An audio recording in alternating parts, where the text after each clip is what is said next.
Assalamualaikum warahmatullahi wabarakatuh. Salam sejahtera untuk kita semua. Om Swastiastu, Namo Buddhaya, salam kebajikan, Rahayu. Mari kita lanjutkan episode Sepasang Pedang Iblis jilid 7. Kita tengok di lokasi pertama, yaitu di daratan besar di sebuah hutan. Tokoh-tokoh yang hadir di sini adalah Sumahan, Im Yang Seng Chu, Pek Eng, burung garudanya, burung garuda putih, kemudian Tian Tok Lama, Tai Li Lama. Nah, Tian Tok Lama dan Tai Li Lama ini kalau kita mengikuti episode Pendekar Super Sakti, dialah orang yang selamat dari kejaran Sumahan.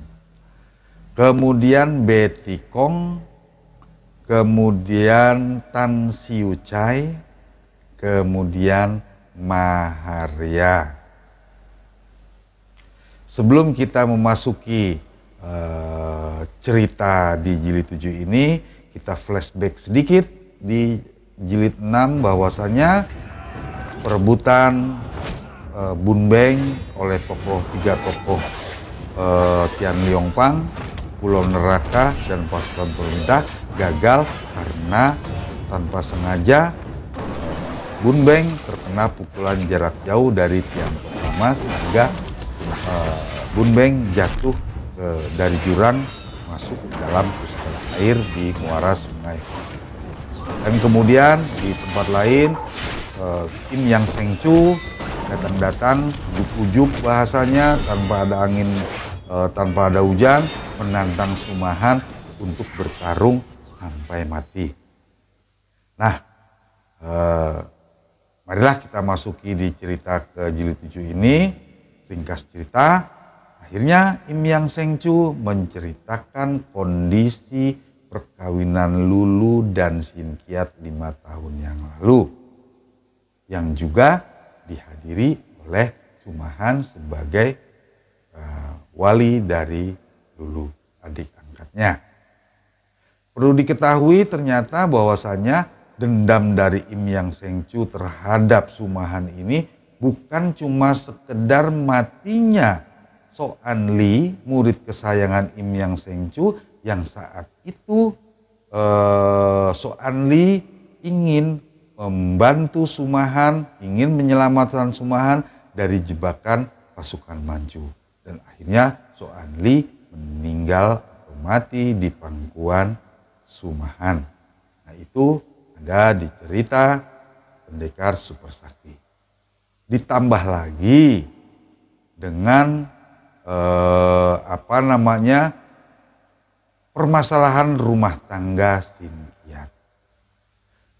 Ya, akhirnya Im Yang Seng Chu ingin membunuh Sumahan dengan alasan tersebut.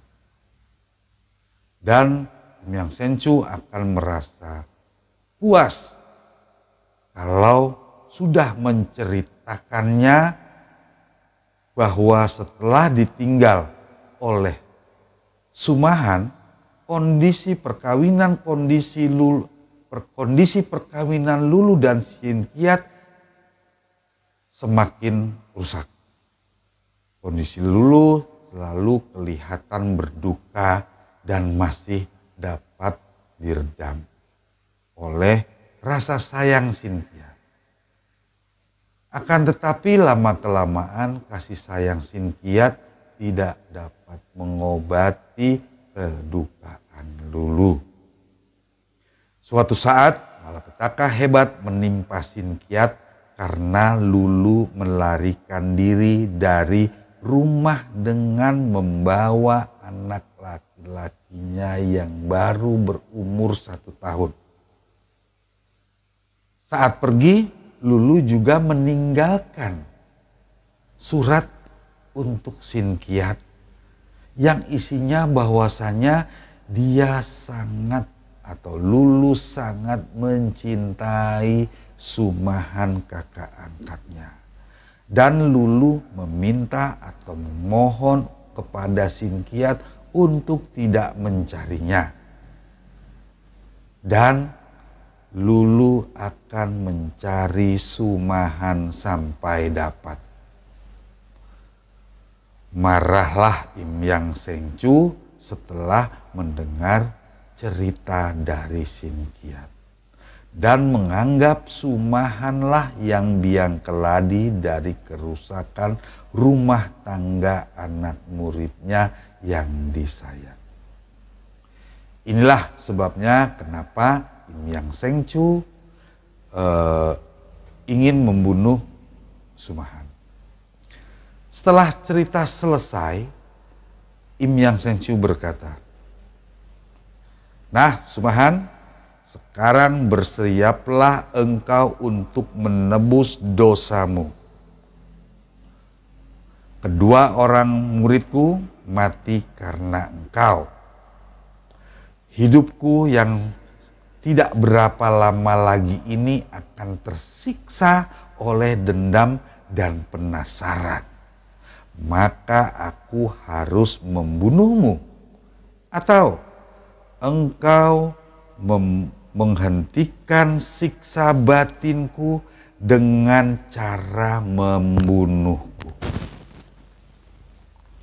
Lagi-lagi kali kedua Han santai aja, karena memang di kepala Han pikirannya hanya melayang ke Lulu utamanya. Nah, saat Im Yang Sengcu tidak ditanggapi tantangannya oleh Sumahan, tiba-tiba muncullah dua orang pendeta lama, yaitu Tian Tok Lama dan Tian Li Lama, diikuti oleh Betikong, panglima perang Manchu. Kedatangan ketiga orang ini untuk meminta sepasang pedang iblis dari Sumahan. Akan tetapi lagi-lagi Sumahan tidak mempedulikannya, bahkan seolah-olah tidak mendengarkan permintaan dari kedua orang Tosu tersebut. Malah kebalikannya, Im Yang Sengcu malah melindungi Sumahan dari permintaan sepasang pedang iblis itu. Dijelaskannya oleh Im Yang Sengcu bahwasanya sepasang pedang iblis itu tidak ada di tangan Sumahan. Akan tetapi kedua Tosu tersebut tidak mempedulikan alasan-alasan yang masuk di akal oleh yang diutarakan oleh Im Yang Sengcu, dan tetap memaksa Sumahan mengembalikan pedang tersebut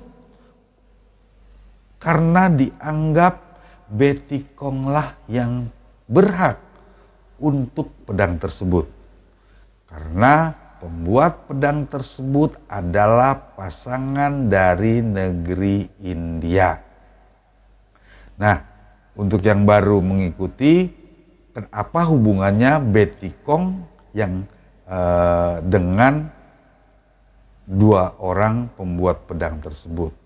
Padahal dua orang tersebut seorang India.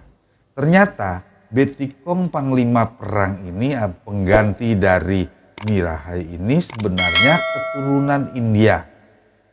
Akan tetapi dia memakai nama Tionghoa, yaitu Betikong. Lagi-lagi Sumahan hanya menggumam, tidak karuan. Seperti pikiran yang kosong, gumaman-gumaman keluar dari mulut Sumahan itu tidak ada yang jelas dan tidak dimengerti oleh orang-orang yang ada di bawahnya.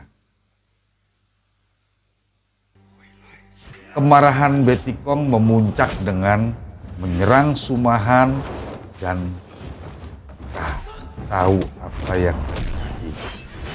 Dengan kehebatan Sumahan, walaupun Betikong sebagai panglima perang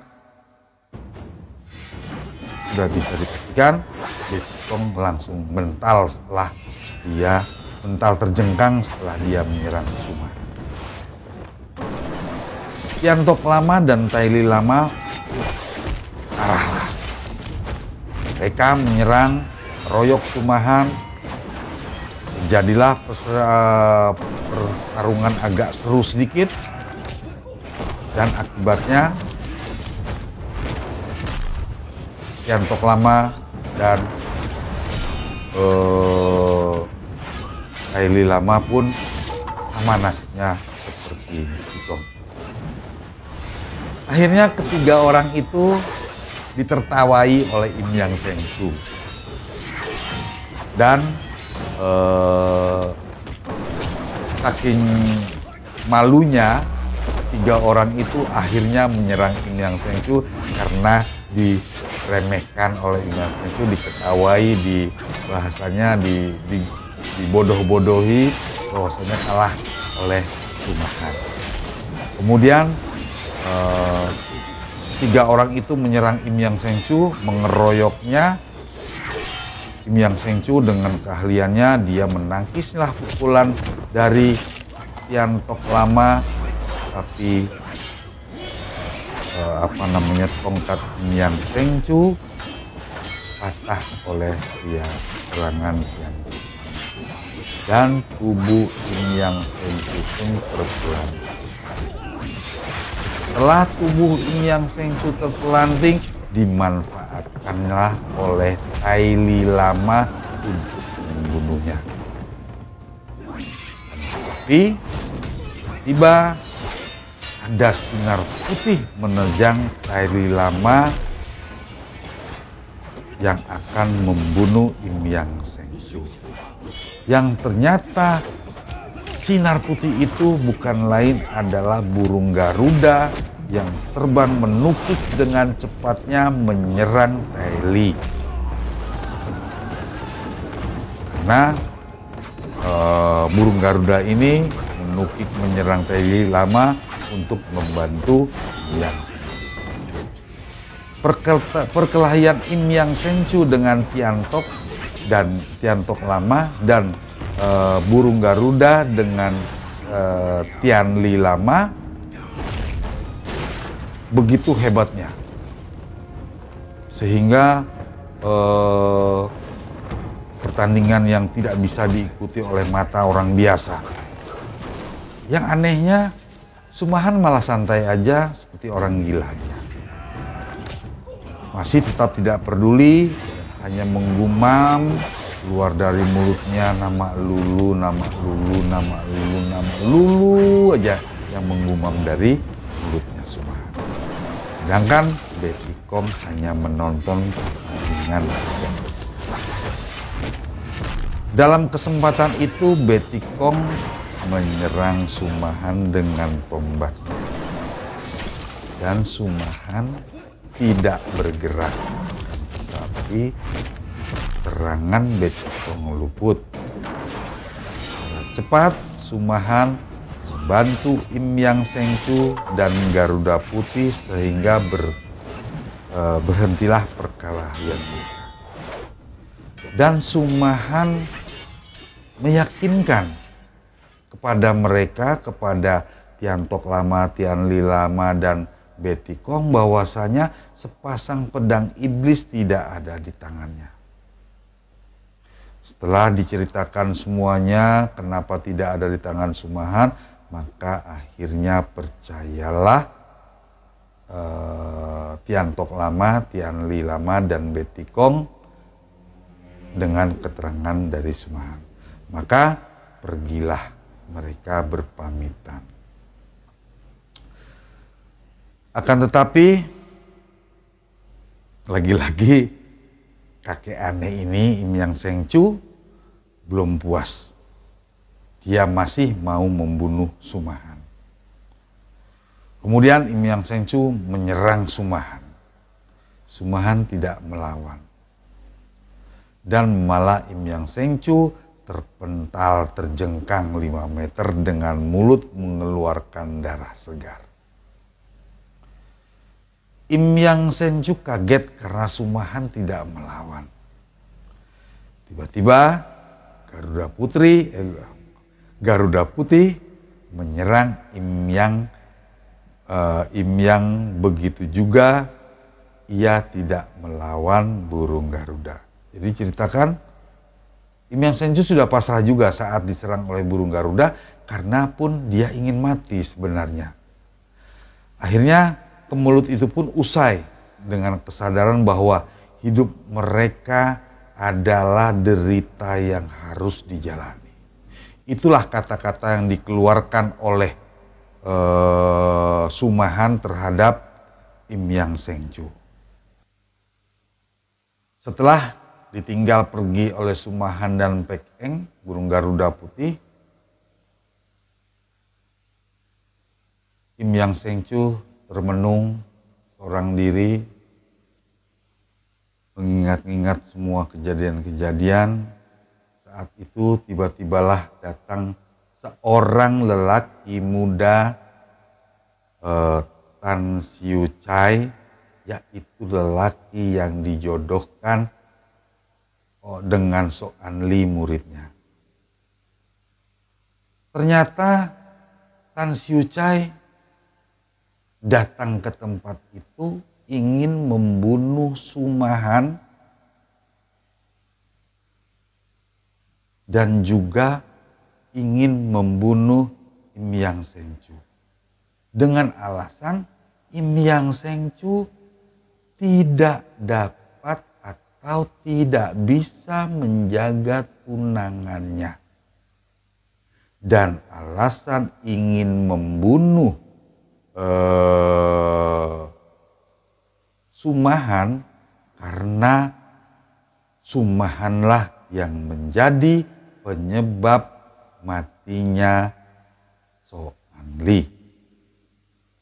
Nah, terjadilah percekcokan mulut antara Tan Siu Chai dengan Imyang Sengcu. Setelah terjadi percekcokan, akhirnya Siu Chai menyerang Imyang Sengcu, dan Imyang Sengcu heran dengan ilmu silatnya Tan Siu Chai, karena dia tidak pernah tahu jurus-jurus yang dikeluarkan oleh Tan Siu Chai.